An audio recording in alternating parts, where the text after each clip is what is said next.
আজকে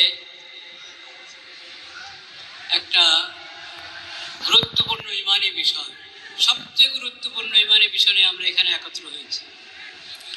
বিষয়টা সবার কাছে স্পষ্ট, কিন্তু কিছু লোক অস্পষ্টতা সৃষ্টি করার চেষ্টা করে। ও বিষয়ে আমি এক দুটো কথা বলতে চাচ্ছি। আরে ভাই,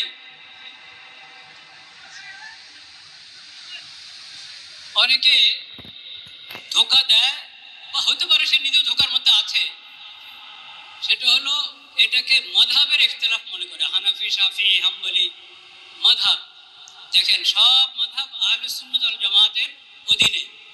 আহলুস সুন্নাত ওয়াল জামাতের এক একটি মযহাব। কাদিয়ানী আহলুস সুন্নাত ওয়াল জামাত হবে দূরের কথা, ওরা তো ইসলামের গণ্ডি থেকে বাইরে।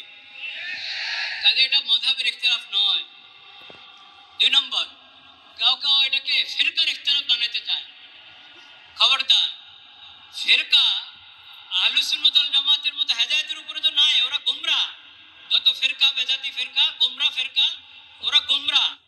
কিন্তু তারপরও কোনো না কোনো ভাবে কোন রকম ইসলামের গণ্ডির মধ্যে আছে। কিন্তু কাদিয়ানীরা ইসলামের গণ্ডি থেকে বাইরে।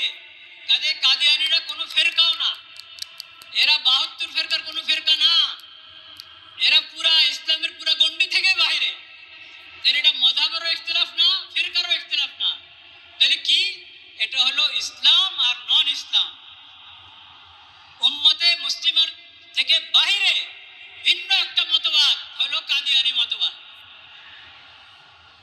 এটা স্পষ্ট থাকতে হবে সবার কাছে, প্রশাসনের সবার কাছে, সাংবাদিকদের সবার কাছে স্পষ্ট থাকতে হবে। আরো একটা ধোঁকা, প্রতারণার শিকার হয় বা স্বীকার করতে চায় অনেকে, যে এই দেশে তো কত অমুসলিম আছে, কাদিয়ানীরা থাকবে, সমস্যা কি? কাদিয়ানীরা থাকবে ইসলামের পরিচয় নয়, মুসলিম পরিচয় নয়, অমুসলিম পরিচয় থাকবে। এই কথাটা প্রশাসন বুঝে না যে তা না, খুব ভালোভাবে বুঝে, সাংবাদিকরা বুঝে, কিন্তু তারা আমানতদারি রক্ষা করে না। নিজেরা মনে হয় ধোকার মধ্যে থেকেও ভান দেখায়, বুঝে না। আসলে সবই বুঝে। যদি না বুঝে তাদেরকে বোঝা দরকার, শিখা দরকার। ইসলাম ঈমান কাকে বলে, আকীদা কাকে বলে, এটা বুঝতে হবে তাকে। শেষ কথা যেটা বলতে চাই, আমাদের করণীয় আছে। আমাদের করণীয়, প্রশাসনের করণীয়, নিজেদের ঈমান এবং ইসলামের পরিচয় দেওয়া। এই বিষয়, কাদিয়ানী বিষয়, যে ঈমানি দায়িত্ব, সেই ঈমানি দায়িত্ব পালন করে নিজেদের ঈমান এবং ইসলামের পরিচয় দেওয়া প্রশাসনের দায়িত্ব। সাংবাদিকদের দায়িত্ব আমানতদারির সাথে এই বিষয়টাকে উপস্থাপন করা, কোনো ধরনের ধোঁকা প্রতারণার আশ্রয় না নেওয়া।